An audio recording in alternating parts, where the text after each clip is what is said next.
Welcome back to the show. We got another great one lined up. Somebody roll that beautiful intro.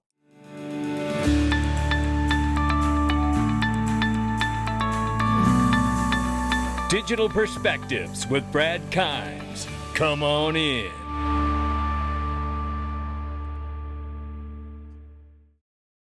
Welcome back to the show. Remember, you can follow us in the Freedom Zone. Click the join button right here and join us for next to nothing. For less than the cost of a cup of coffee per month, you get every single daily video with zero Google ads. Yes, that's right. That in itself is worth the price of admission. Or drop down in the description box and join us in Patreon or on YouTube, wherever you prefer. Same price, same content, same benefits, same perks, as well as the extra content that we go into, which has been so much fun to go over, to just be able to tie all these geopolitical things that are happening back into where this asset class is going. It's super fun and I'm loving it. And I know that you guys are really digging it too. So I love everybody being in there. Join us inside.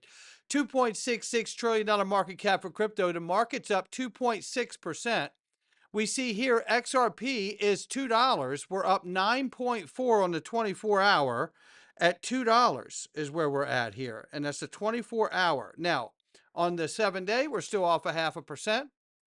But nonetheless, we know the markets have been responding to tariffs, good and bad. And obviously with the actual hold and the halt on tariffs, because over 75 nations have come to the table wanting to make a deal, a new deal. This has set the markets back in motion. $5.5 trillion poured back into the stock market yesterday. How about that one? And here, ranging between 182 and 208, we will keep an eye on it. We have a lot to go over, so let's get into it. Paul Atkins, nominated by President Donald Trump, has been confirmed as the new chair of the U.S. Securities Exchange Commission. Yes, I'm excited. In a vote, 52 to 44, Paul Atkins has been confirmed and will be the next chair. And remember, he was the SEC chair previously, too. So Paul Atkins knows exactly what to do, and he has made it very clear that he's an advocate of cryptocurrency, and he knows how to run it to where he's not going to be another Gary Gensler. So super excited to see that. Shout out to Paul for that confirmation. Here's Fred Rispoli with a piece of news. He's talking about the SEC versus Ripple case here. And he's been following it closely like all of us. And he said something will happen, he believes, between now or on or before April 16th.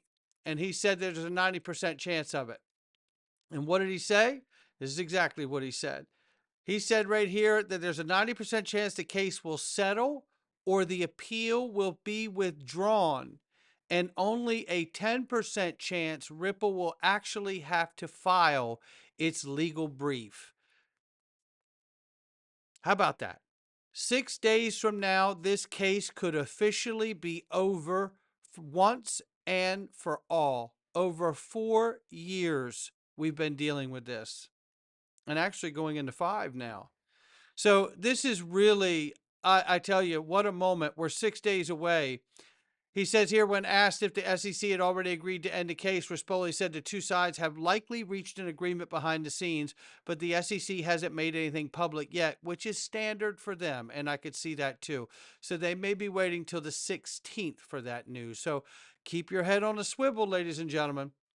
And here, more news coming out of the SEC. Remember, they came up with this designation called covered dollar peg stable coins. And this includes USDT, Tether's USDT, and Circle's USDC, which recently filed for an IPO a few days ago, saying they are not securities and minting or redeeming them will not require SEC registration. It is also worth noting that the Stable Act, remember there's two stablecoin bills. One is the Genius Act in the Senate, and one is the Stable Act in the House. The Stable Act actually puts foreign issuers of stable coins out of the U.S. market for a 2-year period. So if that language stays, regardless of Tether not having to file a report with the SEC, it would appear that they will be blocked out of the U.S. market if that language doesn't change when the bill is passed. Meanwhile, let's hear from Brian Steele, crypto advocate here. Let's hear what he says. Good morning and welcome to the first digital assets market structure hearing for this Congress. Last week, we successfully passed the Stable Act out of this committee, marking a significant step forward in advancing the first half of President Trump's digital asset agenda. Today, we will resume our efforts on advancing the second half of the agenda, comprehensive digital asset market structure legislation. That's a big deal. That's a very big deal. They're already back to working on the market infrastructure bill, which tells me the stablecoin legislation is sussed out and it's been passed out of the committee. And normally how these things work in Congress, when you get the bipartisan votes that passes something out of a committee, it usually means that it will go through on the floor vote easily. Now, let's get a reminder here from U.S. Treasury Secretary on stablecoins. We are going to put a lot of thought into the stablecoin regime, and as President Trump has directed, we are going to keep the U.S. the dominant reserve currency in the world, and we will use stablecoins to do that. There you have it. Made that simple, didn't he? Uh-huh. Now I want you to listen to this. Remember, XRP is a utility token. Now listen to this very carefully, and shout out to Subjective Views. Give them a follow. Take a listen here. Chairman, I thank our witnesses for coming here to talk about the digital asset space today, and I intend to devote my time to talking about digital assets, the subject of today's hearing.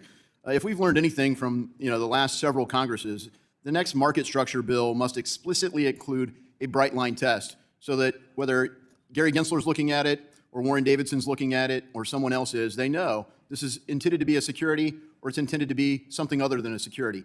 And the FIT 21 Act did do that. But I hope it does a little more than that, because some things we intend to tokenize securities, and we need to give a path for the SEC to do that and provide guidance for how to tokenize a security. Some things will be intended to be tokenized commodities, and we need to provide that guidance. And the last bill went a long ways to doing that. But listen to what he's about to say right here. Energy and commerce, and he says FTC. And I, like Subjective Views, thought that he misspoke and meant to say CFTC. But because he says energy and commerce before saying FTC, remember the FTC is the Federal Trade Commission. Frankly, the void that I hope we fill A void that I hope we fill. Is yet another committee of jurisdiction here in Congress is energy and commerce, because some things are really FTC regulated utility tokens, and they're. This is the first time we've heard someone parse out that utility tokens fall under energy and commerce and the FTC, the Federal Trade Commission. Isn't this interesting? Okay, let's keep going. Really different things. So the idea that you can jam everything into either this or that, the reality is it's more segmented, just like the real world assets are.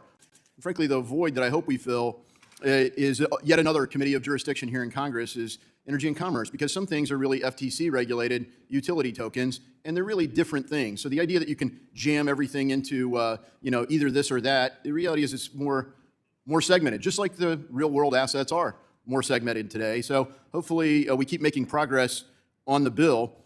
I tell you, that one stuck with me. That one stuck with me, because then I started digging into it. Explain how XRP as a utility token could be regulated by the FTC. It goes through here and basically says XRP is a utility token developed by Ripple Labs, is designed primarily to facilitate cross-border payments, money transfers by acting as a bridge currency between financial institutions. Now, we all know this, right? It says its regulation in the United States could fall under the purview of multiple agencies, including the Federal Trade Commission, depending on how it's marketed, sold, or used. An explanation of how the FTC might regulate XRP as a utility token. This is just, I'm just asking it to play along here and go through this thing. And what's interesting about all of this is that it goes through and talks about deceptive marketing claims, like the FTC could come after anyone that was misrepresenting it as something other than, if they were representing it as an investment product as versus a utility, right? It's interesting, right? So, okay. So if Ripple affiliates engages in practice that harm consumers, like manipulating XRP supplier price in a way it disadvantages retail holders while benefiting insiders, the Federal Trade Commission might investigate. Could overlap antitrust concerns if Ripple's control over XRP circulating is deemed anti-competitive. But where it gets really interesting down here is how XRP's utility status is in play. XRP's classification as a utility token as opposed to a security is central to the discussion. Ripple has long argued that XRP isn't an investment contract and test, but a functional currency for payments. And it is. We know this. We know what the ruling was. The FCC doesn't care about whether the XRP is a security or a utility token. It cares more about how it's sold and whether consumers are misled. The Ripple markets XRP as practical tool for remittances, but oversells its real-world use case, claiming partnerships that don't fully materialize. The FTC could step in to protect consumers from buying into a product based on false pretenses. So you get the FTC from a false advertising type of level, right? Real-world context here it gets into, which is interesting here. It talks about this right here. Let me just find a spot. And here's the part where it gets real good. The scenario where XRP as a regulated bridge currency in a government-backed payment system. Imagine that by 2027, Ripple Labs successfully expands XRP's adoption as a utility token for cross-border payments, with major U.S. banks and international financial institutions relying on it to settle transactions instantly. The U.S. government, recognizing XRP's growing role in global finance and worry of losing monetary sovereignty to decentralized systems, decides to integrate it into a controlled framework rather than ban it outright. This scenario assumes that the FIT21 Act or a similar law has passed, classifying XRP as a digital commodity under the CFTC oversight, but with additional legislative tweaks. Step 1. Congress passes a Digital Currency Stabilization Act of 27, granting the U.S. Treasury Department and the Federal Reserve joint authority to regulate digital asset critical to financial infrastructure. XRP, due to its widespread use in payment systems, is designated, systemically important digital asset, a SITA. This classification allows the government to impose price stability measures, arguing that XRP's volatility threatens economic stability, much like how the Fed justifies controlling the interest rates to manage inflation and growth. How many times have I told you that I believed, and I had this conversation in 2017 with my brother, my oldest brother, when we sussed this thing out, we believed in 2017, June of 2017, I remember when we got there, we believed it was quite possible that XRP could grow into such an important role that the U.S. government could purchase the escrow every month at a set price, issue bonds to Ripple. That would be a swap, and they would guarantee the floor price of XRP. They guarantee it at a certain price. And that could change based on the volume and level of utility and liquidity on that network. And this could be a way for them to control the price of XRP for stability. Why would they do that? Well, let's take a look here. So, the Treasury creates an XRP stabilization fund. Isn't that funny? They created a stockpile, capitalized with billions in USD and backed by the Fed. The XSF, they call it here, operates similarly to how the Fed conducts open market operations with bonds. Buying XRP when XRP price drops too low, threatening its utility for banks, the XSF purchases XRP on the open exchanges, increasing demand and pushing the price up. Selling XRP when the XRP price spikes, risking affordability for transaction users, the XSF sells its reserves, flooding the market and driving the price down. This is monetary policy, what the Grok 3 is explaining here for XRP. This also mirrors the XRP escrow. And remember, Ripple told us for years they would do buybacks. And what else do? They do issuance. A billion released every month. They pay for operations for Ripple, and then they also incentivize certain players to participate in the network. This mirrors how the Fed adjusts the federal funds rate by buying or selling Treasury securities to influence money supply and interest rates. This is exactly what they could do with XRP, is what we've been talking about for years. And as an example here, the Fed and Treasury establish a target price range for XRP, say $5 to $7 per token based on its utility, value for cross-border settlements, calculate from the transaction's volume and cost efficiency. The CFTC, empowered by the 27 Act, mandates that registered XRP exchanges comply with this range of price. The XSF fund intervenes whenever XRP deviates using algorithmic trading and reserve management to enforce stability. Ripple Labs, holding a significant of XRP stash, is required to coordinate escrow releases with the XSF fund to avoid disrupting the target. You can see all of this.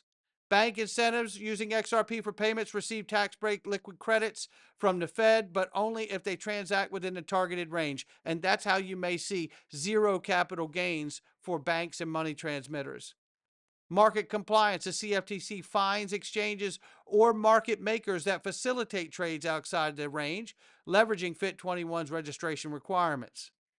The Treasury negotiates with G20 nations to align XRP policies, ensuring a buy-in and reducing external price shocks. Pre-allocated XRP option contracts. Come on in. Look, this is all speculation by Grok, but this is what we're looking at here. Why do I show you this? The reason I show you this is because, look, whether it's Perry Ann Boring, founder of the Digital Chamber, shout out to her. Position to be that paradigm shift, same kind of thinking we used when we created them. To steal a quote from Albert Einstein. A paradigm shift will emerge, and cryptocurrencies are most well positioned to be that paradigm shift, and in fact, they already are. Just look at what's happened in the past couple of weeks. In response to Facebook's Libra cryptocurrency project, governments and central banks around the world are feeling threatened. For the first time in history, the sitting president of the United States of America tweeted about Bitcoin. Just a few days after that, the U.S. Treasury Secretary Mnuchin, he held a press conference about cryptocurrencies, and he stated that the Treasury takes very serious the role as the U.S. dollar as the world reserve currency and will continue our efforts to protect our country. This is what it's about. It is what it's about. I think she's absolutely spot on. A new Bretton Woods, ladies and gentlemen. Isn't that what we heard from the Treasury Secretary? A new Bretton Woods. What did he say? You tell me what he said. That's why he took the job. I think as an economic historian and someone who's been in markets for 40 years, I actually think I'm starting to look like it now. I think we're also at a unique moment geopolitically, and I could see in the next few years that we are going to have some kind of a grand global economic reordering. And isn't that what the tariffs are about? Something on the equivalent of a new Bretton Woods, or if you... Now a new Bretton Woods is where we introduced the dollar as a global reserve currency, but the bank or coin was offered first, right? But now we have the innovation and technology to entertain something like XRP being introduced because it's the modern day version of the bank or coin. You tell me where we're going. Not financial advice from me or anyone else. It's just my digital perspectives. I'll catch all of you on the next one.